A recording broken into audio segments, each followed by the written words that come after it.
বাতং তাকে দেখে এক দৌড়ে স্টেশনের দিকে ছুটে যায়। সে ভাবে মিস্টার জিন হয়তো এখনই চলে আসবে।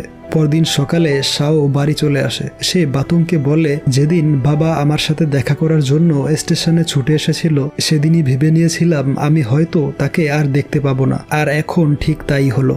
এরপর জিয়া মিস্টার জিনের জিনিসপত্র গোছাতে গিয়ে সেখানে মা জঙ্গেমের বাতং নামক সেই টাইলটি দেখতে পায়। সে ওই টাইলটাকে বাতংয়ের গলার বেল্টের সাথে লাগিয়ে দেয়। এরপর তারা মিস্টার জিনের শেষকৃত্য সম্পন্ন করে। অপরদিকে বাতং স্টেশনে যাওয়ার জন্য বের হওয়ার চেষ্টা করে, কিন্তু দরজা বন্ধ থাকায় সে বের হতে পারছিল না। তাই সে সিঁড়ি দিয়ে দোতলায় চলে আসে এবং জানালা দিয়ে বের হয়ে যায়। সেদিন ঝুম বৃষ্টি ছিল। বৃষ্টির মধ্যেই সে স্টেশনে এসে বসে থাকে। তাকে বৃষ্টিতে ভিজতে দেখে পেপার বিক্রেতা তার উপর একটি ছাতা রেখে যায়। এরপর আরো বেশ কিছু সময় অতিবাহিত হয়। এখন এই বাড়িতে শুধু জিয়া আর বাতংই থাকে, কিন্তু কয়েকদিন আগে সরকার তাদেরকে নোটিশ পাঠিয়েছে। তা হলো তাদের সেখানকার বাড়িগুলো অনেক বেশি পুরনো হয়ে গিয়েছে। ভূমিকম্প বা প্রাকৃতিক দুর্যোগে তাদের বাড়িগুলো ধসে যেতে পারে, তাই সেই সমস্ত বাড়িঘর ভেঙে ফেলা হবে। তারা চাইলে পরবর্তীতে আবারও এখানে বাড়িঘর নির্মাণ করতে পারবে।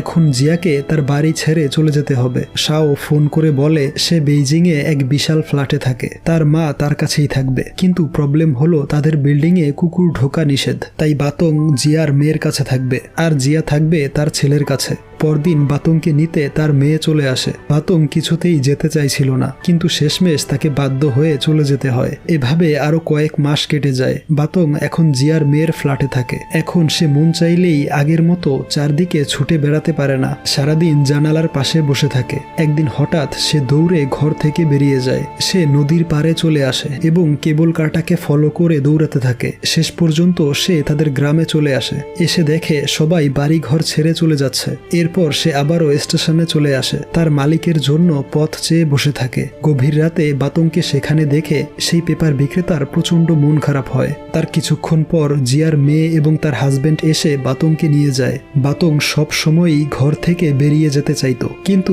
একবার বেরোলে স্টেশনে গিয়েই বসে থাকে। এই জন্যে তাকে ঘরেই আটকে রাখা হতো। একদিন তারা ঘরে ফিরে দেখে বাতং ঘরের সমস্ত জিনিসপত্র এলোমেলো করে ফেলেছে। তারা বুঝতে পারে তাকে এভাবে বেঁধে রাখা যাবে না। তাই তারা তাদের গ্রামের এক লোকের কাছে বাতংকে দিয়ে দেয়। এখন থেকে সেই লোকটাই তার খেয়াল রাখবে এবং বাতং আবারও মুক্তভাবে গ্রামে ঘুরে বেড়াতে পারবে। কিন্তু কিছু দূর আসার পরে সে গাড়ি থেকে নেমে যায় এবং প্রাণপণে স্টেশনের দিকে ছুটতে থাকে।